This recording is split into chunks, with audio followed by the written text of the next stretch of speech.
Olá, pessoal! Chegamos à nossa segunda e última aula de processo do trabalho. Vamos terminar de ver ponto a ponto a reforma trabalhista.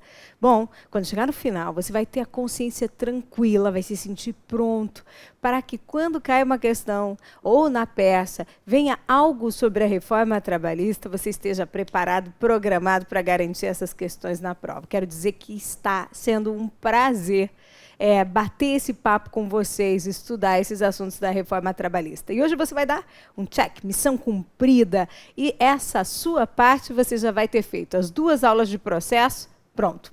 Se está com a CLT, pega a sua CLT. Se não está, imprime esse material ou pega os artigos para você ir comigo destacando as partes mais importantes dos artigos que vamos estudar. Vem, vamos lá. Bom, gente, o artigo agora é o 840 da CLT. Porque na aula passada nós já falamos sobre todas as alterações anteriores. Quer ver o que você já estudou? Nós já estudamos. Cadê você? Aqui. Nós já estudamos as 2 últimas alterações. Já vimos com relação a vários temas a Instrução Normativa 41. Já falamos sobre ônus da prova, sobre custas, sobre prazos, sobre justiça gratuita, sobre honorários advocatícios, sobre honorários periciais, sobre quem paga as despesas do intérprete, sobre a contagem dos prazos em dias úteis, férias dos advogados, recesso. Já vimos muita coisa. E vamos em frente, que hoje tem muito mais. Mas vamos fechar o conteúdo hoje. Hoje você estará liberado desse nosso estudo de reforma, a parte de direito processual do trabalho. E o nosso primeiro artigo de hoje é o 840 da CLT. Abre o seu caderno e anota aí 840, petição inicial. Esse artigo tem assombrado os advogados de reclamantes. Por quê? Não é difícil de imaginar. No parágrafo 1º, há os requisitos da petição inicial no processo do trabalho. Então, a reclamação, que no processo do trabalho pode ser verbal e escrita, aqui tem no parágrafo 1º os requisitos da reclamação. Diz lá ali que tem que ter o endereçamento. Então, a reclamação deverá conter a designação do juízo, o endereçamento. Tanto que, quando nós estamos treinando peça, nós dirigimos ao douto juízo da vara do trabalho D. A qualificação das partes. Então, endereçamento, qualificação, uma breve exposição dos fatos de que resulte o dissídio, o pedido, data e assinatura. O que tem que ter, então, numa reclamação trabalhista? Tem que ter endereçamento, vou anotar aqui, endereçamento, ou seja, o juízo para o qual você vai dirigir a reclamação, endereçamento, qualificação, endereçamento, qualificação, fatos, endereçamento, qualificação, fatos, pedido, data e assinatura. O que mudou com a reforma trabalhista? E aí, se você tiver aquela caneta de outra cor para tratar da reforma, você virá aqui, ó, no pedido. O pedido já tinha que ser certo e determinado. Só que agora, ele é com o valor para todos os procedimentos. No processo do trabalho, nós temos 3 tipos de procedimentos. Nós temos o procedimento ordinário, nós temos o procedimento sumaríssimo para os dissídios individuais, tá? Procedimento ordinário, nós temos o procedimento sumaríssimo, que é o queridíssimo aqui do examinador, e nós temos o procedimento sumário, sumaríssimo e ordinário. O que define o procedimento é o valor da causa. Quando o valor da causa é de até 2 salários mínimos, o procedimento é sumário. Quando o valor da causa está acima de 2 e é de até 40 salários mínimos, o procedimento é sumaríssimo. E quando o valor da causa está acima de 40 salários mínimos, o procedimento é ordinário. Então, o que define o procedimento no processo do trabalho é o valor da causa, é só isso. E como que eu encontro o valor da causa? A partir da somatória dos valores dos pedidos. Simples. Antes, somente este procedimento aqui, que é o sumaríssimo, exigia que os pedidos fossem líquidos, que o reclamante trouxesse o valor de cada pedido. Agora não. Agora é regra, está na lei, é para todos os procedimentos. O pedido precisa ser certo, determinado e sempre líquido. Certo, determinado e sempre líquido.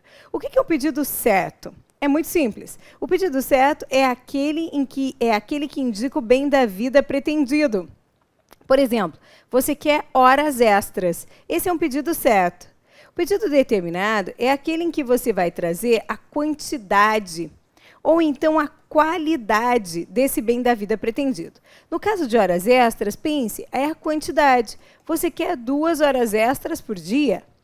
E o pedido com valor líquido, que é a mesma coisa que líquido, é aquele em que você tem a quantia em reais, R$ 2.500, R$ 12.500, enfim, o valor. Pedido certo, determinado e líquido. Sempre, sempre, sempre líquido. O que o TST fez na Instrução Normativa 41? Ele disse, é o item 10 aqui, ele disse que esse seu pedido líquido é obrigatório. Se a sua reclamação, só antes de eu chegar na Instrução Normativa, se o pedido não observar, não for líquido, o que vai acontecer é a extinção do processo sem resolução do mérito. O que o TST estabeleceu é que para as ações, que isso só vale para as ações ajuizadas depois de 11/11/2017. E trouxe um alento. Esse valor não precisa ser exato, esse valor precisa ser estimado. Ou seja, não preciso calcular exatamente o valor, basta que ele seja estimado, aproximado. E isso faz todo sentido, porque a verdade é que o pedido precisa ser líquido, mas a sentença não é líquida. Nós vamos ter a fase de liquidação posteriormente. O que o pedido faz é trazer um teto máximo, o valor. Quando você traz o valor do pedido, você cria um teto máximo para aquele pedido que você formulou. Mas o valor exato do que vai ser deferido para o reclamante, do que vai ser pago, vai ser computado lá na fase de liquidação. O pedido tem que ser líquido, a sentença não precisa ser líquida, e nós vamos ter os cálculos do que efetivamente for deferido na sentença na fase de liquidação. Então, quais são os requisitos da petição inicial? Endereçamento, qualificação, fatos, pedido, data e assinatura. Concentra no pedido. O pedido tem que ser como? Certo, determinado e com valor. Valor estimado. Só para as reclamações propostas depois de 11/11/2017. Quando que entrou em vigor a reforma trabalhista? 11/11/2017. Perfeito, minha gente. Vamos em frente. Outra coisa importante é o artigo 841. Essa mudança do 841, parágrafo 3º, é uma mudança muito simples de compreender, maravilhosa se cair na prova. O artigo 843, ele traz um momento a partir do qual o empregado não pode mais desistir da sua reclamação, o reclamante não poderá mais desistir da sua reclamação sem o consentimento do reclamado. Então, sem o consentimento do reclamado. Quando é? Qual é esse momento? É até o dia da audiência, na verdade, até o momento em que é oferecida a contestação. Em regra, a contestação é oferecida em audiência aqui no processo do trabalho, mas ela pode muito bem ser oferecida eletronicamente antes da audiência. Deixa eu mostrar para você como é que funciona. Na verdade, vou mostrar um quadro que você já viu algumas vezes aqui comigo, mas que vai se repetir muitas vezes. A ajuizada reclamação trabalhista ela é distribuída para uma das varas. Quando ela chega nessa vara do trabalho, automaticamente ele quem? O servidor, encaminha uma notificação para que as partes compareçam em audiência no processo do trabalho. Então, a ajuizada ela é distribuída para uma das varas. Bom, quando chega no dia da audiência, é que vai ser apresentada, é na audiência em que é apresentada a contestação. Isso está lá no artigo 847 da CLT, que é, inclusive, o fundamento, o fulcro da contestação. Então, a contestação ela é apresentada de forma oral no prazo de 20 minutos. Mas ninguém nega, não se nega a ninguém, minha gente, o direito de apresentar a defesa escrita. E aí há duas possibilidades para a defesa escrita. Ou já foi, vou colocar um asterisco aqui para trazer para cá, tá? Ou, de duas, uma, o processo é físico, e hoje nós convivemos com processos físicos e eletrônicos, ou o processo é físico, e aí não foi, então, implantado o PJE ainda, e a defesa escrita vai ser apresentada em audiência, ou já foi implantado o PJE. Aí não será recebida a defesa escrita em audiência. A defesa tem que ser enviada antes da audiência, até a audiência, antes da audiência aqui no nosso processo. A reforma mudou também o 847 para deixar isso muito claro. Eu posso enviar eletronicamente a defesa escrita até a audiência, segundo o artigo 847, que mudou, mas nós já vamos passar por ele, porque vamos passar por todos os artigos. Eu quero você com essa segurança na hora da prova, com essa tranquilidade de que marcou esses artigos todos. Então, veja, quando que é possível desistir da reclamação sem o consentimento do reclamado? Até a apresentação da contestação. Se ele apresentar a contestação antes da audiência eletronicamente, já não é mais possível desistir. É até a apresentação da contestação. Se ele não apresentou a contestação antes da audiência, lembra que ele pode apresentar a contestação na audiência aqui no nosso processo do trabalho. Mas antes de apresentada a contestação, ele desistiu. É possível? É. Desde que seja antes de apresentada a contestação. O que ele não pode é ter acesso à contestação e depois querer desistir. Não. Então, o artigo 841, parágrafo 3º, merece um destaque. Qual é o destaque que eu faria aqui com você? Nós combinamos, e aí eu vou relembrar, uma única cor para marcar todo o processo do trabalho. Porque o que é proibido pelo edital? Não é o uso das canetas coloridas, não. O que é proibido é o mau uso das canetas coloridas. O que é proibido é que você faça cola. O que é cola? É utilizar as cores com o intuito de estruturar peças processuais, de marcar artigos numa sequência de peças. Isso não pode. Então, para que nunca sejamos colocados em dúvida, o que eu aconselho você? A utilizar uma única cor de caneta para marcar tudo que diz respeito ao processo, à estrutura de uma peça. Tudo. Então, ninguém vai poder duvidar todos os artigos de processo. E aí eu aconselhei você a marcar todos os artigos da reforma, até essas anotações a mais, como você vai marcar com uma caneta amarela. Então, aqui, desistir era o que eu destacaria. Porque se você precisar responder alguma questão com base no momento em que é possível desistir sem o consentimento, você encontraria aqui a palavra desistir está destacada. Quero lembrar para você, quando tudo está marcado, nada está destacado. Não esquece isso que eu estou te dizendo, tá bom? Vamos em frente. O artigo agora é o 843 da CLT. Ah, gente, se eu soubesse desenhar, ainda vou fazer um curso de desenho. Eu queria fazer um curso de desenho só daquelas carinhas que a gente manda no celular, sabe? Só daquilo. E se eu soubesse desenhar, eu faria uma carinha agora aqui para demonstrar a minha tristeza com relação a esse artigo 843.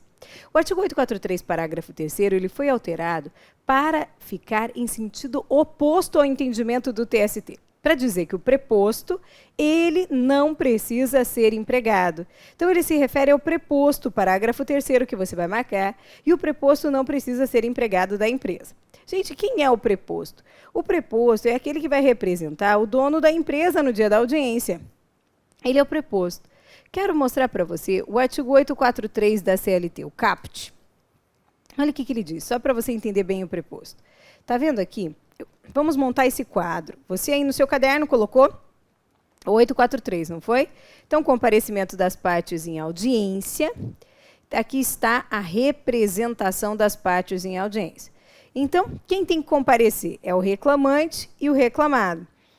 Quando que o reclamante e o reclamado podem se fazer representar, substituir?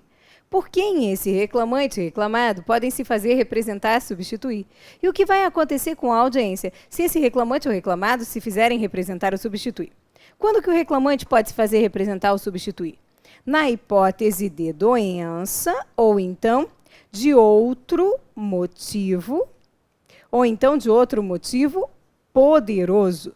Doença ou outro motivo poderoso. Ou outro motivo poderoso. O que é um motivo poderoso? Na verdade, gente, é um consenso que houve aqui um erro de grafia. Deveria estar escrito ponderoso, relevante, justificável. Então, na hipótese de doença ou de outro motivo poderoso, esse reclamante pode se fazer representar por quem? Pelo sindicato ou então por outro empregado da mesma profissão. O examinador cobrou isso na prova de primeira fase há não muito tempo. Então, mantenha isso aqui na sua cabeça. E o que vai acontecer com a audiência? A audiência ocorre ou a audiência é adiada? a audiência é adiada. Sabe esse sindicato ou esse outro empregado da mesma profissão? Eu quero que você veja eles como se fossem garotos de recado. O sindicato, outro empregado da mesma profissão, eles não podem nada. Eles são como se fossem garotos de recado. Eles não podem confessar, não podem transigir. Vou trazer o asterisco para cá. Eles não podem, são como se fossem garotos de recado. Chegassem no dia da audiência, apresentassem um atestado médico e saíssem correndo. Eles não podem confessar, eles não podem transigir, eles não podem desistir, eles não podem renunciar, eles não podem nada. São como se fossem garotos de recado. Eles chegam ali, justificam a ausência do reclamante, esse sindicato ou outro empregado da mesma profissão, e a audiência vai ser adiada. Já o empregador, e é aqui que eu quero que você se concentre bem, é aqui que nós tivemos a mudança, ele pode se fazer representar sempre. Você não pode esperar que o dono daquela grande empresa ou os sócios que representam a empresa, eles compareçam em audiência de todas essas reclamações propostas contra ele. Não. E o que vai acontecer? Por quem eles podem se fazer representar? Por um gerente ou por um outro preposto. Então, eles sempre podem se fazer representar por um gerente ou outro preposto. E o que vai acontecer com a audiência? A audiência ocorre. As declarações do preposto obrigam o reclamado. O preposto não pode dizer que não sabe, ele tem que conhecer os fatos. Não porque ele viu, ele não é testemunha, ou porque ele ouviu falar, não. Ou porque ele ouviu ele mesmo, não. Mas porque o próprio empregador contou para ele. Então, as declarações do preposto obrigam o reclamado. O que sai da boca do preposto é como se estivesse saindo da boca do próprio dono da empresa. Então, lá vem o preposto. Quando ele vem, no dia da audiência, eu não conheço aquele preposto, eu digo para ele, brincando, qual é o seu nome? E ele me diz. Se ele me diz qual é o nome, João, José, qual seja. Quando ele me diz o seu nome, eu digo, não. Hoje você é, vamos imaginar, o Renato Saraiva. Ele pode achar aquilo estranho, como assim o Renato Saraiva? Eu digo, hoje você é o Renato Saraiva, para ele já se sentir o preposto, o dono da empresa. O que sair da boca dele ali no dia da audiência é o que sairia da boca do dono da empresa. Vincula o reclamado, obriga o reclamado. Certa vez, numa audiência, lá vem o preposto. E o juiz pergunta para ele, senhor preposto, o reclamante era chamado de imundo vagabundo. Olha que pesado, imundo vagabundo. E aí ele enche o peito de ar e diz, sim, excelência. Sim, excelência. O juiz ficou furiosíssimo. O senhor chamava, ele que era o supervisor direto dela, o senhor está me dizendo, o senhor chamava o reclamante de imundo vagabundo? Gente, ele, naquele momento, se sentiu um pouco envergonhado, mas não foi por isso que ele recuou, balançou a cabeça, confirmando. O que faz um preposto tão enfaticamente no dia da audiência, encher o peito de ar e dizer que sim, o reclamante era chamado de imundo vagabundo? Porque é como se o próprio dono da empresa tivesse dito que o reclamante é um imundo vagabundo. O que é que faz, gente, isso acontecer? A televisão da vida. Ele não queria, no fim, ele não queria que daqui, quando tivermos que passar desse plano para um outro melhor, que passasse na televisão da vida que ele mentia. Por causa disso, ele jamais, não precisava de tanta empolgação, né? Pois bem, mas ele jamais mentiria. E aí, eu aproveito para lembrar uma coisa. O que sai da boca do preposto é como se estivesse saindo da boca do próprio dono da empresa, ok? E o que eu faço se o preposto mentir descaradamente? Falamos lá na nossa primeira aula, o que você faz se ele trouxer uma mentira a la Ariano Suassuna? Comum, estatística ou deslavada, o que você faz? Você pode pedir que ele seja condenado a pagar a multa por litigância de má-fé, a indenização, se houver prejuízo, os honorários, se houver prejuízo, os honorários advocatícios e as despesas. Porque ele não é testemunha, não paga só a multa, paga todas as penas por litigância de má-fé se alterar a verdade dos fatos, ok? Ótimo. Mas esse preposto, ele antes não podia ser qualquer pessoa, ele tinha que ser empregado da empresa. Por quê? Para que não se estimulasse aquela indústria do preposto profissional. Por quê, gente? Aquele que é empregado da empresa, ele vai contar o que ele via, o que acontecia.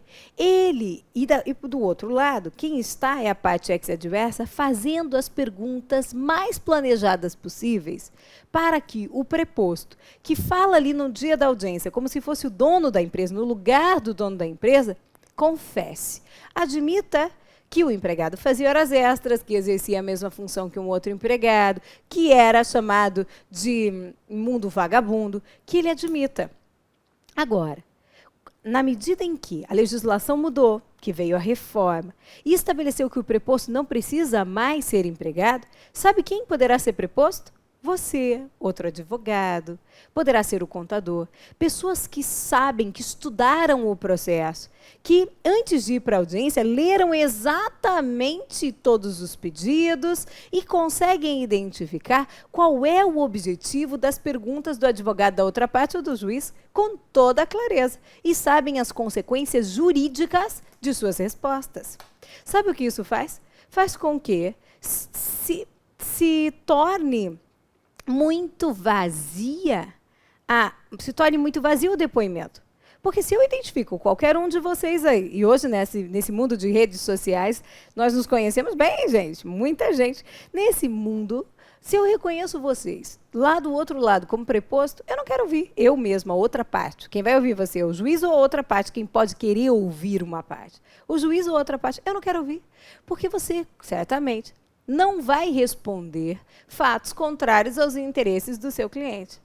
Então, essa é uma mudança trazida pela reforma trabalhista, que deixou claro no parágrafo 3º que o preposto não precisa ser empregado, que há que se lamentar. Está aberta a temporada do preposto profissional. Hoje, saem do escritório de advocacia 2 advogados. Um que vai se apresentar como advogado e o outro que vai se apresentar como preposto.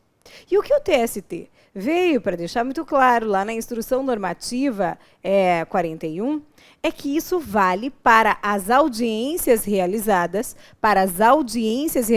depois de 11/11/2017, só para as audiências, e que não se admite acumulação de funções. Não pode aparecer no dia da audiência um único advogado. Um único advogado funcionando como advogado e como preposto. Isso não pode acontecer. Tem que haver um advogado, podem até comparecer 2 advogados na audiência, mas um como advogado e o outro como preposto. Ok? Então, até agora, vimos 3 coisas importantes. Os pedidos precisam ser líquidos em todas as reclamações, em todos os pedidos, para as reclamações propostas depois da reforma trabalhista. Vimos que é possível desistir da reclamação sem o consentimento do reclamado até a apresentação da contestação. Apresentada a contestação só com o consentimento do reclamado. Vimos e lamentamos, não sei você, eu acho que você também, que o preposto não precisa mais ser empregado da empresa. Então, podem ser 2 advogados. Com isso, eu quero que você faça um risco a lápis na súmula 377 do TST. A súmula 377 do TST deve ser alterada, cancelada, porque ela diz que o preposto, em regra, tinha que ser empregado da empresa, e isso não existe mais, contraria texto expresso de lei. E você tem que tomar esse cuidado. Sempre que você tiver uma súmula ou uma OJ contrariadas, que estejam contrariando o texto expresso de lei, o que vai valer? Vai valer a lei? Vai valer a lei. Bom, essas súmulas, muitas súmulas e orientações jurisprudenciais, serão, claro, revisadas pelo TST num futuro muito próximo. Bom, agora vamos para o artigo 844. Sabe, estou com um pressentimento de que esse artigo 844, que versa sobre as audiências no processo do trabalho, vai cair. Um pressentimento fortíssimo. Então, vamos ver se ele cair. A verdade é que já faz um tempo que eu ando com esse pressentimento e ainda não, mas quem sabe? Vai ser agora. Se for, você vai lembrar. Gente, quando nós falamos de audiências aqui no nosso processo do trabalho, o artigo 844 versa sobre as consequências do não comparecimento das partes em audiência. Então, qual é a consequência do não comparecimento das partes em audiência no processo do trabalho? Para você entender bem isso, nós vamos lembrar das audiências aqui no processo. No procedimento ordinário, como funciona?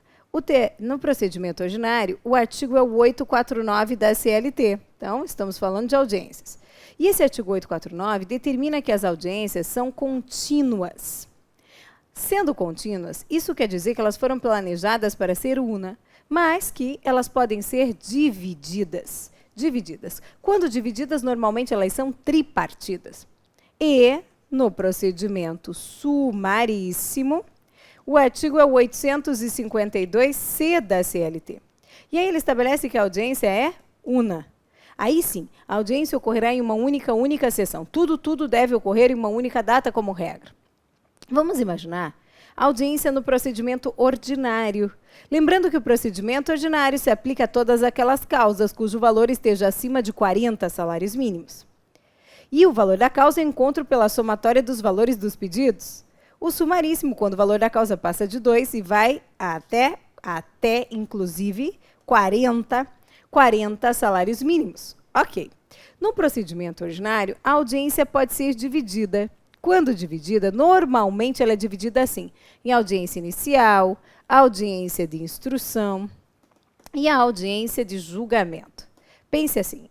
Bom, eu vou ter o pregão aqui, vou ter o pregão aqui, e vou ter o pregão aqui. Coloque pregão aqui na audiência de julgamento também. O que é o pregão? O pregão é apregoar as partes, chamar as partes para entrarem na sala de audiências em alto e bom som. Elas estão lá fora, aguardando serem chamadas para entrar na sala de audiência. Eu tenho que chamar em alto e bom som para que entrem. Bom, então tenho que ter pregão em todas elas sob pena de nulidade. Aí, aberta a sessão aqui na audiência inaugural, qual é a primeira coisa que você vai ter? Vai ter lá a primeira tentativa conciliatória. Essa é a primeira coisa que vai acontecer, primeira tentativa conciliatória. Depois vem o quê? Vem a leitura da petição inicial, se não dispensada. Primeira tentativa conciliatória, leitura da petição inicial, se não dispensada. Hoje em dia, é claro que ninguém vai ficar lendo a petição inicial lá no dia da audiência, então ela é dispensada. Nas atas você vai ver, leitura da petição inicial dispensada. Então, teve a primeira tentativa conciliatória, antes das cartas estarem na mesa, antes da contestação ter sido apresentada. Porque mesmo quando enviada eletronicamente, ela fica com a opção de oculta. É só depois que restou infrutífera a tentativa de conciliação, a primeira, que acabaria logo com tudo isso, em que as partes dariam ao seu caso a melhor solução possível, que é aquela em que elas decidiram. Fizeram concessões recíprocas e chegaram num acordo. E aí sim, não deu certo, não foi possível, não chegaram no acordo, não há entendimento, aí sim é que vem a apresentação da contestação. Com relação ao que está escrito na contestação e também com relação aos documentos, a outra parte tem o direito de se manifestar. Vai se manifestar quanto aos documentos e vai se manifestar quanto aos fatos impeditivos, modificativos ou extintivos, arguídos pelo reclamado na contestação. Então, vai ter réplica. Quando a audiência é dividida, essa réplica é em 15 dias. É uma manifestação aqui, quanto à contestação. Saem as partes dessa audiência rápida, que é inicial, primeira tentativa de conciliação, se não teve, veio a apresentação da contestação e a réplica, para comparecer na audiência de instrução. Na audiência de instrução, o que vem primeiro? Depoimento das partes. Primeiro se ouve a parte autora, depois a parte ré. Depois vem a oitiva de testemunhas, peritos e técnicos. Primeiro as testemunhas do autor, depois as testemunhas do réu. A essa altura, entre a audiência inicial e a audiência de instrução, já foi produzida a prova pericial. E se for necessário, se for o caso de perito e assistentes técnicos prestarem esclarecimentos, isso vai acontecer no dia da audiência, depois das testemunhas. Testemunhas, peritos e técnicos. Aí vem razões finais, vem a segunda tentativa conciliatória e saem as partes daqui intimadas para comparecerem na audiência de julgamento. Veja, depois de todas as provas, foi apresentada a contestação na primeira audiência, depois foram ouvidas as partes, está me acompanhando? Depois as testemunhas, peritos e técnicos, se for o caso. Quando as cartas já estão todas apresentadas, todas na mesa, o juiz fala mais uma vez, e agora, querem fazer acordo? Porque, veja, a princípio eu podia achar que um bom acordo para mim seria em R$70 mil. Agora, depois que as cartas estão todas na mesa e eu vejo que as minhas provas não foram toda aquela maravilha que eu esperava que fossem, eu posso aceitar por 20. Não é? O cenário pode mudar drasticamente. Então, gente, dentro desse contexto, lá, somente antes da sentença, depois das razões finais e antes da sentença, vem aqui a segunda tentativa conciliatória. E aí saem as partes intimadas da data em que vai ser publicada a sentença. Não vai existir, não vai ocorrer efetivamente essa audiência de julgamento. As partes não vão sentar para ouvir o juiz ler a defesa, isso não acontece. Mas você sai do dia da audiência de instrução com uma ata, e essa ata, ela diz que saem as partes intimadas da audiência de julgamento, com dia, com hora, com local, só que ela não ocorre, porque ninguém vai lá ouvir o juiz proferir a sentença, é a data em que vai ser publicada a sentença, certo? Esse é o trâmite da audiência. Eu quero que você tenha essa ideia do trâmite da audiência no processo do trabalho, para nós falarmos sobre as consequências do não comparecimento das partes nessas audiências, sobre a consequência do não comparecimento das partes nessa audiência inicial ou una. A audiência una é aquela em que tudo isso aqui e até a sentença deveria ser proferida nessa data. Tudo ocorre em uma mesma data, é só você reunir todos os atos. Então, nós vamos falar o que acontece no próximo bloco se o reclamante não comparecer nessa audiência. E se o reclamado não comparecer nessa audiência? E se o reclamado não comparecer nessa audiência, mas comparecer o advogado? O juiz deve receber a contestação e os documentos? Essas foram as mudanças. Se o reclamante não acontecer, qual é a consequência? Essas serão perguntas de prova.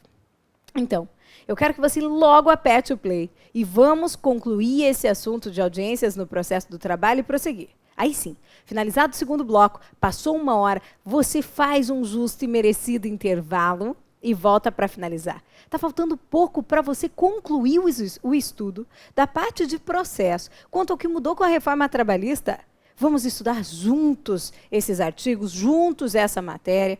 Não é só de reforma que vive a prova, não é só de reforma. Nosso curso completo de segunda fase, nós estudamos a outra parte, mas aqui nós podemos ter as perguntas mais importantes. Podemos aproveitar a chance de que a reforma trabalhista está tão na moda, está chamando tanta atenção, e aproveitar para nos dedicarmos a esses temas e garantir essas questões. Então, vamos estudar juntos? Certo? Aperta aí o play, segundo bloco.